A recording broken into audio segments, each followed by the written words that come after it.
বাঁকুড়া ইউনিভার্সিটির সম্পূর্ণ নতুন শিক্ষানীতি অনুযায়ী প্রকাশিত প্রথম সেমিস্টারের মেজর কোর্সের অন্তর্গত বাংলার শেষ মুহূর্তের প্রস্তুতি সম্পর্কে আমাদের আজকের এই স্পেশাল ভিডিও। পরীক্ষার সামনে আর এই মুহূর্তে কোন কোন প্রশ্নাবলী মোস্ট ইম্পর্টেন্ট তার লিস্ট আজকের এই ভিডিওটিতে তোমরা পেয়ে যাবে।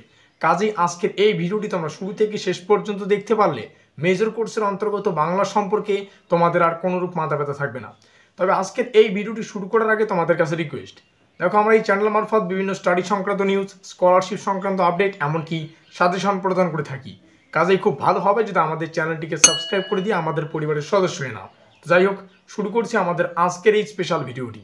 সেমিস্টার 1 এবং আমরা এখানে দেখতে পাচ্ছি মেজর কোর্সের যে পেপার, সেই পেপারটার নাম হচ্ছে প্রাচীন ও মধ্যযুগের বাংলা সাহিত্যের ইতিহাস। আর সম্পূর্ণ সিলেবাস আমাদের সামনে। দেখো, সিলেবাসটা বোঝা খুবই প্রয়োজন, কারণ সিলেবাস থেকে কিন্তু কনসেপচুয়াল প্রশ্ন আসে, একদম গভীরভাবে কিন্তু প্রশ্ন আসে। তো যাই হোক, ভিডিওটি শুরু থেকে শেষ পর্যন্ত দেখো কোন কোন প্রশ্নাবলী কিভাবে আসবে। এক্স্যাক্ট প্রশ্ন তুলে ধরার থেকেও কিন্তু গুরুত্বপূর্ণ বিষয় হচ্ছে তোমাদের এই সিলেবাস থেকে কোন কোন টপিকগুলো মোস্ট ইম্পর্টেন্ট সেটা জানা। আমরা জাস্ট পার্টিকুলার প্রশ্ন তোমাদের সামনে গুরুত্বপূর্ণ যেগুলো মানে মোস্ট ইম্পর্টেন্ট সেগুলো তোমাদের সামনে তুলে ধরি। কিন্তু 100% কমন পাওয়ার জন্য তোমাদের কনসেপচুয়াল পড়তে হবে। তো কনসেপচুয়াল পড়ার জন্য কিন্তু তোমাদের আজকের এই ভিডিওটি শুরু থেকে শেষ পর্যন্ত দেখতে হবে কোন কোন কনসেপ্ট বা কোন কোন এমন টপিক রয়েছে যেখান থেকে পরীক্ষা প্রশ্ন আসবেই। তো দেখো, আমাদের সম্পূর্ণ সিলেবাসটা 4টা ইউনিটে বিভক্ত। তার মধ্যে একক 1 বা ইউনিট 1-এ আমরা দেখতে পাচ্ছি বাংলা সাহিত্যের সূচনা থেকে চতুর্দশ শতাব্দী। দেখো, 2 নম্বরের প্রশ্ন সম্পূর্ণ সিলেবাস থেকে তোমাদের পড়তে হবে।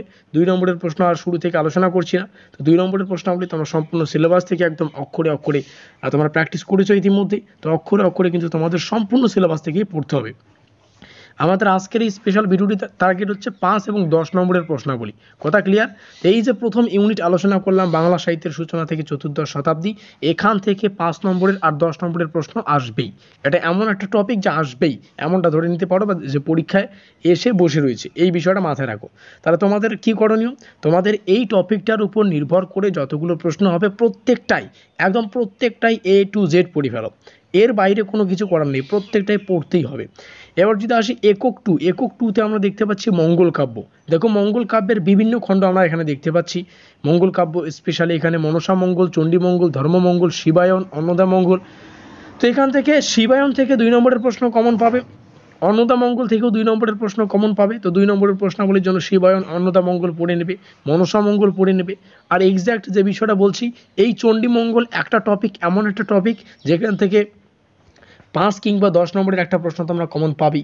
সুতরাং চণ্ডীমঙ্গল যে মনসা মঙ্গল কাব্যের অন্তর্গত, এই চণ্ডীমঙ্গল কাব্যটির শুরু থেকে শেষ পর্যন্ত যতগুলো কনসেপ্ট, যতগুলো প্রশ্ন হবে তোমরা প্রত্যেকটাই পড়বে। কথা ক্লিয়ার? 100% কমন পাওয়ার জন্য। এর বাইরে কিছু বলার নেই। চণ্ডীমঙ্গলই এমন একটা জিনিস, মঙ্গল কাব্যের অন্তর্গত চণ্ডীমঙ্গলটাই সেই বিষয় যেখান থেকে প্রশ্ন আসবেই। এবার দেখে নেওয়া যাক একক 3-তে যথারীতি বৈষ্ণব সাহিত্য রয়েছে। বৈষ্ণব সাহিত্যের 2টি খণ্ড আমরা এখানে দেখতে পাচ্ছি, চৈতন্য জীবনী আর পদ্মাবতী, এবং শান্ত পদাবলীও কিন্তু একক 3-এর অন্তর্গত। তো আমি যদি জাস্ট বলি চৈতন্য জীবনী আর পদ্মাবলী, এগুলো তো কনসেপচুয়াল জিনিস, কারণ এগুলো তোমাদের বই পড়তে হবে, টেক্সট পড়তে হবে, থিওরিটা পড়তে হবে। থিওরি না পড়লে তো বুঝবে না বিষয়টা কি। তো যাই হোক, এগুলো তোমরা যারা পড়েছো তারা পড়েছো।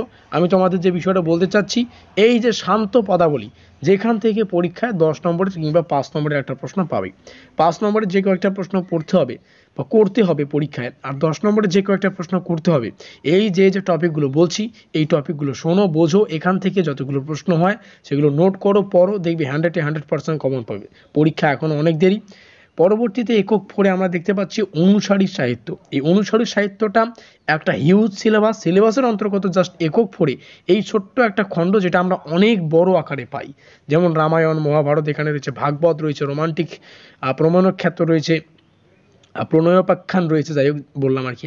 তো এখান থেকে প্রত্যেকটা বিষয় কিন্তু রয়েছে। জাস্ট এখান থেকে মোস্ট ইম্পর্টেন্ট রামায়ণ আর মহাভারত, কারণ এখান থেকে রামায়ণ মহাভারতের যে রচয়িতা, এখান থেকে বিভিন্ন কনসেপচুয়াল প্রশ্ন আসে। তো এই হচ্ছে কিছু গুরুত্বপূর্ণ টপিক। আরও একবার ভিডিওটি শেষে তোমাদের সামনে স্মৃতিচারণ করে দিতে চাই।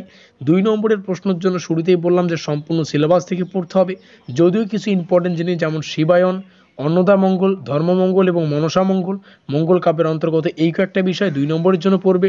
10 নম্বরের বা 5 নম্বরের জন্য এই যে এখানে মার্কিন যুক্ত এলাকা চণ্ডীমঙ্গল থেকে পড়বে।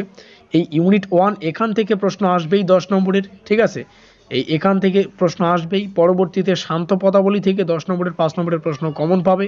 আর রামায়ণ কিংবা মহাভারত থেকে বা অনুসারী সাহিত্য যেটা বলছে, তো এর অন্তর্গত যেহেতু রামায়ণ আর মহাভারত, তো এখান থেকে তোমরা পরীক্ষায় প্রশ্ন পাবে। এই মার্কিন যুক্ত এলাকাগুলি ফলো করো, পরীক্ষায় 100% কমন পাবে। ভিডিওটি ভালো লাগলে লাইক করে দিও, বন্ধুদের কাছে শেয়ার করে দিও। আমাদের আজকের এই স্পেশাল ভিডিওটি এই পর্যন্তই।